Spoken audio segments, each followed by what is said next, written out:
Bandicam. Ya. Nah, ketika kita sudah selesai melakukan perekaman tersebut, kita bisa lihat rekam tangkap layar kita ada di poin ini. Oke, mari kita coba memutarnya.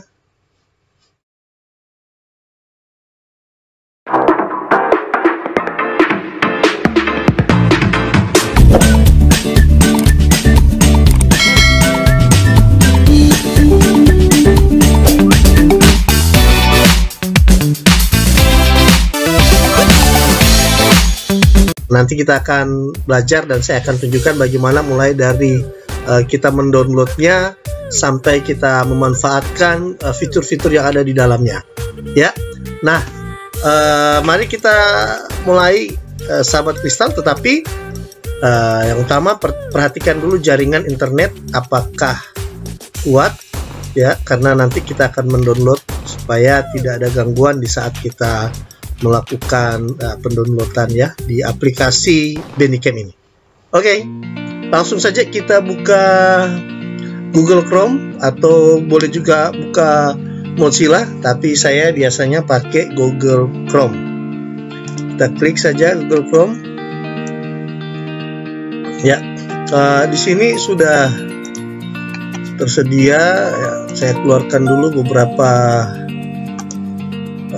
file yang sudah saya buka tadi. Kita masuk dulu di Google Chrome, kita klik, kita tulis Bandicam ya, Bandicam download, enter saja. Kemudian di sini ada screen recorder download bed screen Bandicam. Nah, sahabat kristal dapat mengklik ini ya, klik saja. Kemudian selanjutnya di sini ada pilihan ya, ada pilihan di sini, ada tertera download Bandicam. Silakan sahabat kristal langsung klik saja download Bandicam ya. Nah, sebelumnya saya sudah melakukan download Bandicam dan kemudian saya juga sudah menyediakan bentuk Bandicam ini yang baru saja terdownload ya. Akan ada keep dan discard. Sahabat kristal klik yang keep ya, bisa terlihat di bagian bawah sini kiri saya. Sudah mulai masuk pada download yang kita ingini ya. Kalau sudah, kita cek dulu di download ya, masuk di bagian download, kita cek apakah sudah ada. Ya, ini ada Bandicam setup ya. Jadi ini nanti akan muncul seperti ini dan diklik 2 kali saja. Kemudian dia mulai masuk dalam pemanfaatan Bandicam selanjutnya. Nah, ini adalah simbol atau logo dari Bandicam itu sendiri. Kemudian kita klik 2 kali. Kita klik 2 kali. Nah, perlu sahabat kristal ketahui bahwa aplikasi Bandicam ini ya adalah aplikasi perekam layar yang biasa digunakan di laptop atau juga di PC. Nah, ini tampilannya sahabat kristal. Nanti setelah terinstall, sahabat kristal nanti akan melakukan registrasi ya, masuk di tentang dan kemudian akan melakukan registrasi ya. Saya sudah melakukan registrasi, kemudian tampilannya seperti ini. Nah, saya akan memperkenalkan fitur-fitur yang ada di sini dan bagaimana kita mengelolanya sehingga bisa dimanfaatkan sebagai sebuah media tangkap layar yang baik. Nah, sahabat kristal, Bandicam ini adalah merupakan aplikasi yang paling ringan dibandingkan dengan aplikasi yang lain ya menurut saya, dan bisa merekam layar secara penuh. Nah, sahabat kristal, hasilnya pun sama seperti ketika kita melakukan live streaming. Bandicam ini memiliki kualitas tinggi tanpa mengganggu atau membebani sistem yang ada pada laptop sahabat kristal ataupun PC dari sahabat kristal punya di rumah. Nah, kemudian Bandicam ini juga bisa kita gunakan sebagai video pembelajaran ya. Kita juga bisa gunakan untuk pengajaran, khotbah, seminar, presentasi, PJJ, dan juga BDR. Luar biasa ya. Di sini banyak sekali manfaat yang bisa kita gunakan melalui Bandicam ini. Sudah ringan, kemudian bisa hasilnya juga maksimal, dan bisa lakukan tangkap layar juga secara penuh. Kemudian di sini ada pilihan, pilih area perekaman, kemudian kita nanti kalau kita klik di sini kita akan bisa memilih area yang akan kita rekam. Ya, kemudian ada layar kotak. Di sini adalah ukuran-ukuran yang sudah pasti yang nanti tergantung selera dari sahabat kristal apakah mau menggunakannya atau tidak. Kemudian ada layar penuh. Nah, saya paling suka menggunakan layar penuh karena ini bisa memberikan manfaat bagi saya dalam menggunakan Bandicam tersebut. Nah, sahabat kristal, kemudian kita masuk di umum ya. Di umum, di sini juga hasil rekaman akan tersimpan di video ini yang kita juga bisa pilih, terserah kita mau simpan di tempat yang mana sesuai dengan kemauan kita. Tapi yang pasti ketika sahabat kristal melakukan perekaman, maka dia akan muncul masuk di video ini ya, maka semua akan berada di sini ya.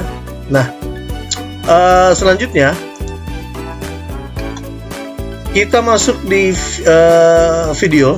Nah, di video ini di sini ada tombol ya, tombol untuk rekam berhenti. Ini saya pilih F12 karena memang lebih praktis menggunakan F12 karena memang di dalam saat kita melakukan perekaman tidak akan mengalami gangguan dengan keyboard yang lain, supaya ketika kita mengetik atau memanfaatkan keyboard di laptop kita tidak mengalami gangguan. Nah, kemudian kita masuk di pengaturan ya, klik di pengaturan. Nah, di pengaturan ini apa saja yang ada? Ada suara, ada kamera web, ada tetikus, ada logo, teks, dan opsi. Nah, kita setting dulu di suara, direkam suara. Di rekam suara ini silakan diklik, kemudian silakan dipilih menggunakan aplikasi apa ya. Kalau menggunakan USB nanti akan muncul sesuai dengan speaker yang connect di laptop atau di PC sahabat kristal. Kemudian di sini saya pilih mikrofon array karena sudah ada pembawaan dari laptop. Saya pilih, tapi ada pilihan-pilihan lain juga yang bisa sahabat kristal memilih secara bebas sesuai dengan perangkat atau sambungan mikrofon yang disiapkan. Kemudian ini volumenya kita atur 100 supaya lebih kuat suaranya, lebih jernih. Dan selanjutnya setelah melakukan pengaturan pada suara, kita masuk di kamera. Nah, kamera di sini ada web ke audio, ya kita klik. Kemudian tergantung kamera yang Bapak, Ibu atau Anda gunakan atau sahabat kristal gunakan apa. Saya menggunakan AC kamera bawaan dari laptop, ya klik saja. Nanti di sini ada pilihan sesuai dengan selera sahabat kristal. Oke, bisa menggunakan handphone ya atau perekam layar lainnya. Selanjutnya kita klik di posisi, dan di sini ada pengaturan layar ya. Ini ada pojok kiri saya, pojok kanan saya, bagian bawah kiri saya, dan bagian kanan serta utuh. Saya lebih senang menggunakan di bagian kanan atas, dan kita atur sini pengaturannya, mau suka lebih besar atau lebih kecil terserah. Kemudian di samping dipadatkan ke samping, kemudian di bawah ke atas ya. Selanjutnya di sini ada chroma key. Chroma key ini manfaatnya adalah ketika sahabat kristal menggunakan layar green screen atau hijau di belakang, ketika diklik dan diatur seperti ini, maka yang terjadi adalah yang nampak hanya wajah dari sahabat kristal ya. Nah, tapi tergantung selera dari sahabat kristal. Kalau sudah ada tata letak atau background yang baik, misalnya biasanya ada apa di belakang, backgroundnya alam atau lemari yang dihiasi buku ya, seperti rak perpustakaan begitu, silahkan sesuai selera. Kemudian setelah semuanya diatur, klik saja OK. Baru kita masuk di Tetikus. Tetikus ini adalah ya, kita mau tampilkan kursor atau tidak, tapi saya lebih senang menampilkan kursor. Kemudian tambahan efek, diklik ya. Jadi kalau kita klik dia bunyi ya, dia bunyi nanti ya. Kemudian di sini ada warna, ini warna hijau. Artinya kalau saya nanti klik kanan, saya ganti ya supaya ada sedikit ada perbedaan. Saya pakai warna yang lain ya. Jadi kalau saya klik kiri di mouse saya, dia akan berwarna ya ungu ya. Kemudian kalau saya rubah ini, saya ganti merah. Klik. Kalau saya nanti klik kanan, dia akan berwarna merah.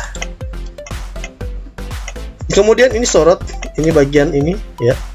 Kalau kita hilangkan centangnya, dia akan hilang. Tapi kalau kita centang, maka akan muncul efek seperti ini. Jika oke, di sini ada logo ya, tidak perlu ya. Ini juga menurut saya ya, kalau kita mau suka menggunakan teks juga boleh. Tapi ini baru tutorial atau latihan kita secara mudah, sederhana untuk pemanfaatan Bodycam. Kita langsung saja klik OK. Nah, setelah seperti ini, kita sudah boleh melakukan perekaman ya, perekaman. Nah, kalau begitu kita lanjut pada perekaman. Caranya adalah silahkan diklik seperti ini ya. Ini minimize ke bawah dulu. Sahabat kristal, saya langsung saja memberikan contoh bagaimana penggunaan Bodycam ini untuk presentasi, untuk pembelajaran, dan juga untuk khotbah. Yang pertama tentu kita sudah siapkan di sini untuk melakukan perekaman, dan selanjutnya tinggal diklik saja di sini. Kemudian ada kode 1, 2, 3, dan kemudian kita sudah siap. Dan perlu diingat bahwa saat lakukan perekaman, wajah kita tidak akan nampak di layar PC ataupun laptop, tapi yang jelas wajah sahabat kristal itu sementara dalam proses perekaman ya. Kemudian setelah itu kita masuk pada materi yang akan kita sampaikan.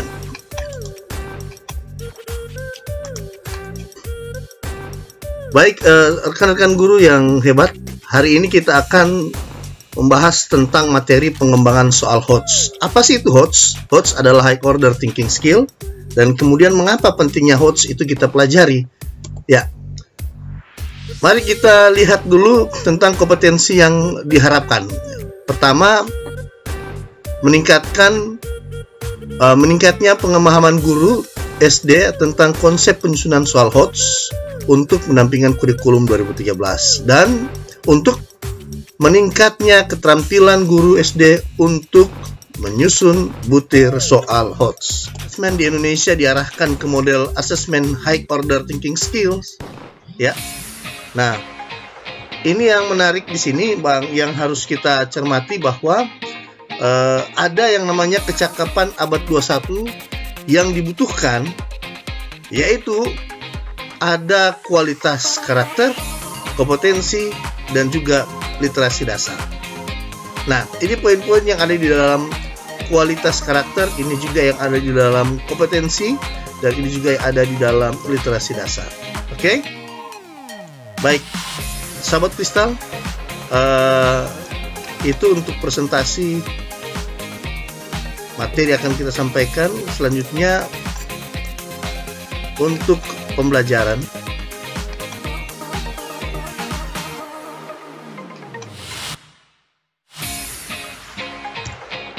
Halo anak-anak yang hebat-hebat. Hari ini kita bertemu lagi dalam materi pembelajaran panas dan perpindahannya. Siap belajar anak-anak? Nah, kalau begitu persiapkan alat tulis menulis dan tetap belajar dari rumah. Makan makanan yang bergizi, terapkan protokol kesehatan, sekalipun anak-anak belajar dari rumah. Anak-anak yang hebat-hebat, mari kita belajar tentang panas dan perpindahannya. Apa sih itu panas?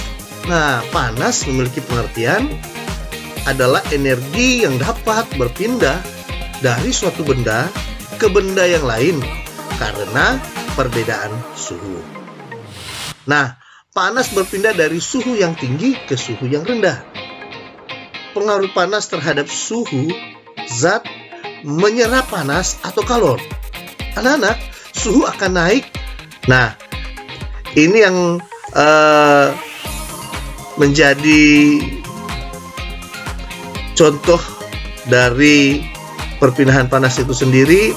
Jenis penghantar panas itu konduktor. Yang disebut dengan konduktor adalah besi, aluminium, tembaga. Sedangkan yang disebut isolator adalah kayu, plastik, dan karet. Cara perpindahan panas secara konduksi yang pertama adalah perpindahan panas tanpa disertai perpindahan zat perantara, hanya panas yang berpindah terjadi pada zat padat. Nah, anak-anak, demikian pembelajaran kita hari ini. Kita akan bertemu dalam pembelajaran selanjutnya. Tetap belajar dari rumah. Salam sehat. Nah, selanjutnya kita juga bisa masuk dalam materi kita bisa gunakan di pelayanan kita dalam khotbah, ya. Ini kita bisa gunakan offline tapi seperti online, artinya modelnya menjadi seperti live streaming. Saudara yang dikasih dalam Tuhan, kita akan belajar hari ini firman Tuhan yang terdapat di dalam Kolose 2 ayat 6. Mari kita buka bersama-sama. Haleluya, puji Tuhan. Nah, saudaraku, judul firman Tuhan hari ini adalah hidup tetap di dalam Tuhan. Hidup tetap di dalam Tuhan. Apa yang Paulus mau tekankan dalam firman yang telah kita baca tadi? Yaitu tentang harapan dan keselamatan. Oleh karena itu, mari kita tetap hidup di dalam Tuhan supaya kita memperoleh keselamatan. Tuhan Yesus memberkati. Nah, sahabat kristal juga bisa menggunakan dalam berbentuk penyajian seminar, presentasi lainnya. Kiranya contoh yang telah saya berikan ini dapat memberikan manfaat buat sahabat kristal. Nah, setelah sahabat kristal melakukan perekaman, sahabat kristal boleh mengklik berhenti, kemudian mencari rekaman itu pada di umum juga, kemudian klik buka dan situ dicari di video di mana rekaman kita tersimpan, atau boleh langsung di awal langsung klik, dia ada di nomor teratas atau bagian paling atas, itu adalah sesuai urutannya rekaman yang paling terbaru atau terakhir. Nah, demikian contoh pembuatan video, seminar, presentasi, khotbah dengan menggunakan Bandicam. Semoga bermanfaat. Demikian tutorial yang telah saya sampaikan, saya sudah jelaskan, dan semoga bermanfaat buat sahabat Kristal. Jangan lupa like dan subscribe-nya, dukung terus channel ini, dan dapatkan terus informasi-informasi terbaru tentang tutorial. Kedepannya saya akan membagi tutorial yang lainnya juga yang bisa kita manfaatkan dalam video pembelajaran, dan bagaimana kita menemukan hal-hal baru, kita bisa mengcombine antara video pembelajaran yang kita gunakan entah Bandicam ataupun OBS. Kita akan padukan kombinasi dengan aplikasi-aplikasi pendukung lainnya. Oke? Sampai bertemu lagi dalam tutorial selanjutnya bersama Kristal B3M, dan kita akan bertemu pada tutorial selanjutnya. Salam sehat.